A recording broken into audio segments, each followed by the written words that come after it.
वालेकुम, स्वागत करते हैं। वेलकम श्रीमती आप सब लोगों को हमारे चैनल अफान एक्टर्स में।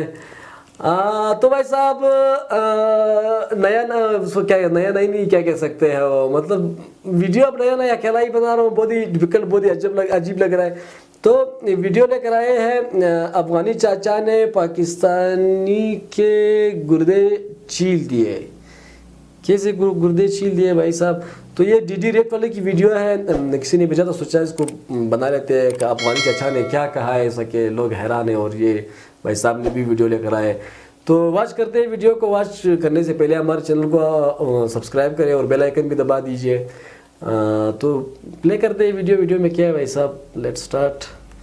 नमस्कार दोस्तों, डीडी रेड के एक और रिएक्शन वीडियो में आप सभी का स्वागत है। मैं हूं आलोक। तो आज जो वीडियो लेकर आया हूं वो हारिस सुल्तान का वीडियो लेकर आया हूं और ये है अफगानी और इंडियन के पाकिस्तान पर कमेंट्स। तो शायद अभी 2-3 दिन पहले मैंने अपने रिएक्शन वीडियो में एक अफगानी बंदे को बातचीत करते हुए दिखाया था जो इंडियन यूट्यूबर से व्लॉगर था, उससे बात कर रहे थे और क्या पाकिस्तान को धोया था उन्होंने।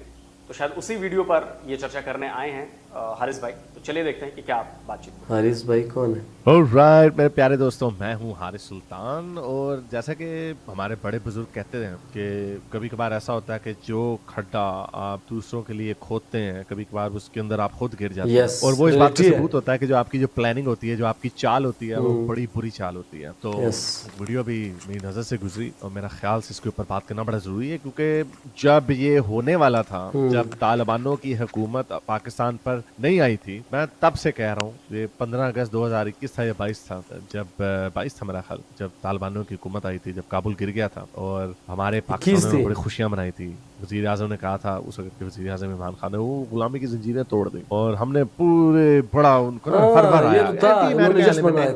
बहुत खुश थे लोग। और मैं उस वक्त से कह रहा था और उससे पहले भी कह रहा था कि तुम लोगों को पता नहीं, इन्होंने तुम्हारी धज्जियां उड़ा देनी है, क्योंकि उनमें गुस्सा ही बढ़ा इस दफा कि तुमने अमेरिका के साथ, क्योंकि हमने डबल गेम खेली, अमेरिका से डॉलर भी पकड़ते रहे, इधर से पकड़ के अमेरिका को देते भी रहे और तालिबानों को कहते रहे यार प्रॉब्लम है।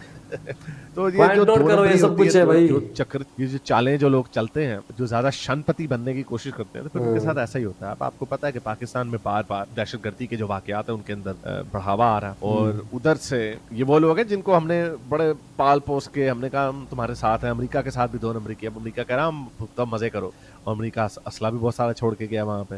तो अब हमारे जो ताकतवर नंबर 1 है वो बेचारे कुछ कर भी नहीं सकते उनके साथ, वो क्या करेंगे अब। और एक अभी हमने F-16 से वहां पे बम गिराया था 1-2 महीने पहले, और फिर उनको हम धक्का मारते हैं और हो जाते हैं, लेकिन जो नफरत है ना वो उनके दिल में वो नहीं जाएगा, नफरत नहीं जाएगा, वो ज्यादा नफरत करते हैं भाई। चाइना भी उनके साथ डील कर रहा है। इंडिया F-16 से याद आया, अभी शायद फिर कभी ऐसी खबर आई है, स्क्रीनशॉट मिल जाएगा तो लगा देता हूँ।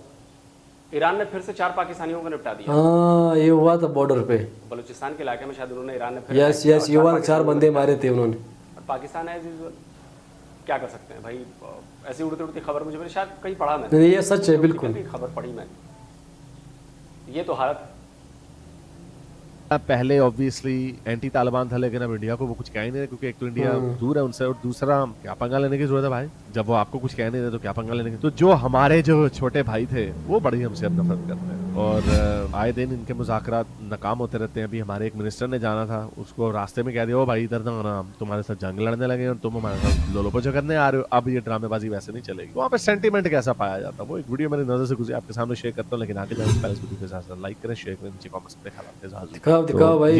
ये एक वीडियो वायरल हुई हुई है, इस पे एक इंडियन लड़का, मेरा ख्याल से व्लॉगर है शायद, वहाँ पे ट्रैवल करने गया बता, तो उसके साथ हमारे एक मुसलमान भाई बाबा जी क्या कह रहे हैं, मुसलमान हैं हमारे पेटी भाई, इस्लाम और मुसलमान सारे हमेशा इकट्ठे, ये हिंदू शिंदू काफिर शाफिर, इस्लाम के मामले में हम सब इकट्ठे हैं जी। जरा उम्मा का प्यार देखिए,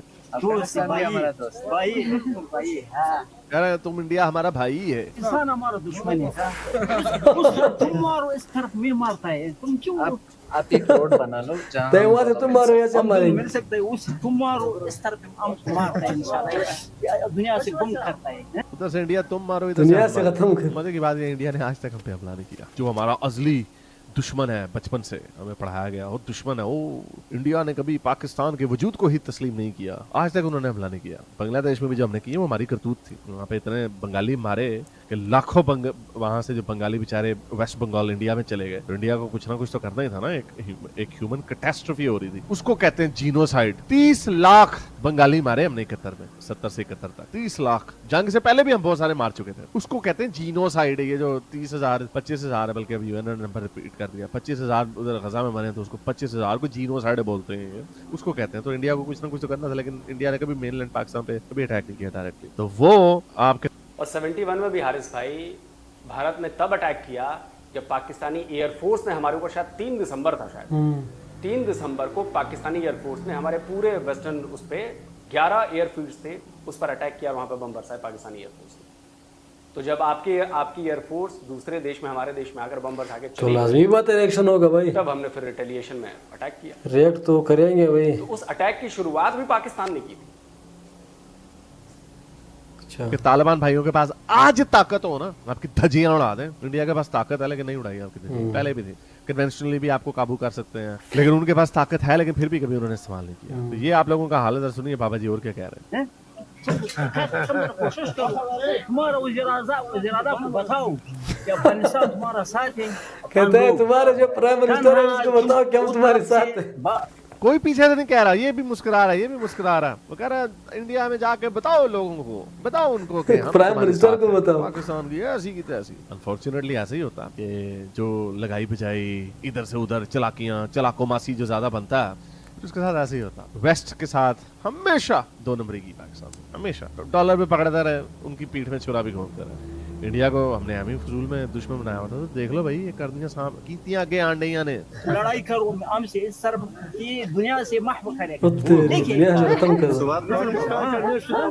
कहना हम दुनिया से खत्म कर देंगे इनको, इतना मारो, उधर से तुम इधर से हम। तो ये हाल है आपका। और हमें इन लोगों को बताया गया था जी, बड़े आपके दोस्त हैं वो, जिन लोगों को बताया गया था, जो आपका लीडर था, यूथियों का बाप जो था, जो कह रहा था वो जी गुलामी की जंजीरें तोड़ दी, अब उसको निकाल कर छितरम छितरी करके जरा छितर निकाल देना, जरा उसको पकड़ो तो सही कि ये तुमने हमें किस ट्रक की बत्ती के पीछे लगाया था। वो फिर बात घुमा देगा, क्योंकि नहीं वो तो देखें आप इसलिए कर रहे हैं क्योंकि हमारी जो फौज है उन्होंने ये काम गलत इस तरह किया। नहीं, अब आपकी पॉलिसी शुरू से ही ऐसी है।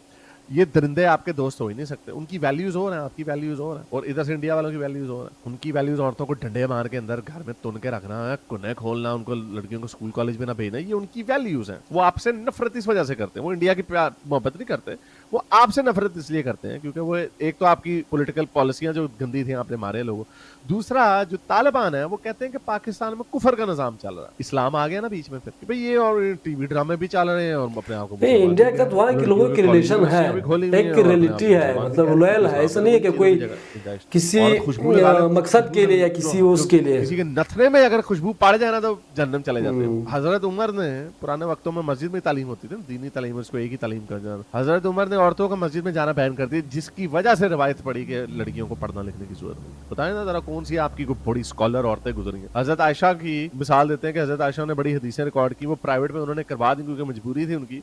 लेकिन बताएं ना जरा, क्या वाकयात बता देना, ये कोई प्रोफेसर होता है? बताएं कि पहले इस्लाम में ये कहीं नहीं लिखा है कि लेडीज को जो है नहीं पढ़ना चाहिए, गलत तो सही। ठीक है, अब ये कहेंगे गोरे भी कोई नहीं वहां पे काम कर रहे थे, ठीक है, गोरे भी पेट्रियार्कल थे, लेकिन उन्होंने अपनी पेट्रियार्की को छोड़ दिया। आपकी इस्लाम की जो एस्टैब्लिश्ड पेट्रियार्की है, औरतों को जूती की तरह नीचे रखना, वो खत्म ही नहीं हो पा रही। देख लें, तभी तालिबान देख लें, तो तालिबान इस्लाम के ज्यादा करीब है, आप नहीं है। आप थोड़े गोराफाइड हो गए हैं, थोड़े से लिबरल हो गए हैं, यहाँ जी लड़कियों को भी चलो काम भी करने दो, पढ़ाई भी करने दो, चलो इस्लाम में इसकी ममानियत नहीं है, तभी नहीं है कोई वहां पे पढ़ने वाला। उनकी ममानियत थी, गोरों में भी नहीं थी, इसलिए वहां पे भी आपको कोई इतने कोई फिलोसफर नहीं मिलेंगे, लेकिन मिल जाएंगे फिर भी आपको। हाइपेशिया एक बड़ी मशहूर औरत है अलेक्जेंड्रिया में। तो ये बहरहाल, तो ये इसको कहते हैं कि अपनी करनियां आगे आनी, और जो खड्डा आप दूसरे के लिए खोदते हैं उसके अंदर आप खुद भी रगड़े जाते हैं। उम्मीद करता हूँ आज की वीडियो से आपने कुछ सीखा होगा, मजा भी लिया होगा। अब तक के लिए इतना ही। सो ये थी वीडियो। अच्छा, ये क्या नाम है, वो कहाँ से बता रहे, क्या इस तरह कुछ नाम है? पहले तो मेलास इन्होंने बात की कि हज़रत उमर फारूक की इन्होंने बात की, जो कि एक इस्लामिक वो है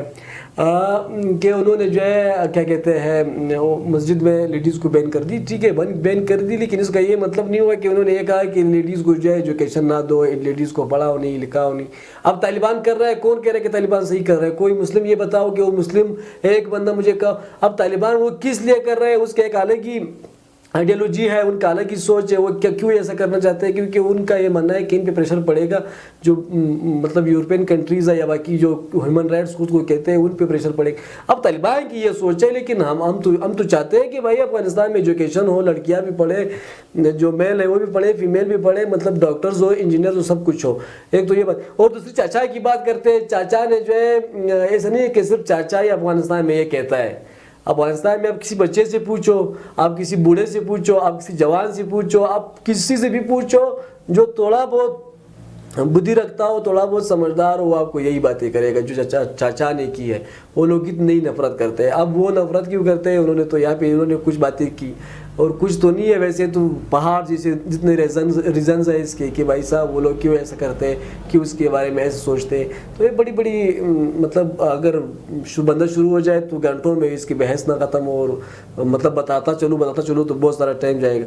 तो ये एक रियलिटी है जो चाचा जी ने बात की है, और वहाँ के हर कोई ऐसा ही सोचता है। मतलब अगर देखी जाए 100% में 90% तो ये लोग यही। और दूसरी बात उन्होंने बात की कि क्या कहते हैं, तालिबान अफगानी लोग जो है पाकिस्तान से नफरत करते हैं इसलिए इंडिया को चाहते हैं। नहीं भाई साहब, अफगानिस्तान के लोग बहुत अरसे पहले जो है इंडिया को ही पसंद करते हैं, बहुत टाइम पहले से ही। एक मतलब एक लॉयल है, मतलब एक रियलिटी है कि वो बिना मकसद के और बिना कोई मुफाद के, मतलब अपने फ़ायदे के बगैर ही वो लोग इंडिया को चाहते हैं। क्योंकि हमारे लोग बहुत पहले आते थे इंडिया में, काम काज करने के लिए आते थे, वहाँ पे मतलब पैसे कमाने के लिए आते थे, इसलिए उस टाइम से ही वो लोग हिंदुस्तान को जो है बहुत ही चाहते हैं। तो ऐसी वीडियो है, बाकी अच्छी वीडियो थी, लेकिन थोड़ा बहुत इधर उधर भी थी जो पता नहीं क्या नाम है इसका, वकार से पता नहीं क्या, तो इनकी बातें। तो बस इतना ही करते हैं वीडियो। अगर वीडियो अच्छी लगी हो तो please subscribe channel Afghan reactors, और साथ में जो बेल आइकन है उसे भी दबा दीजिए। सो अभी के लिए इतना ही। अल्लाह हाफिज़, बाय बाय।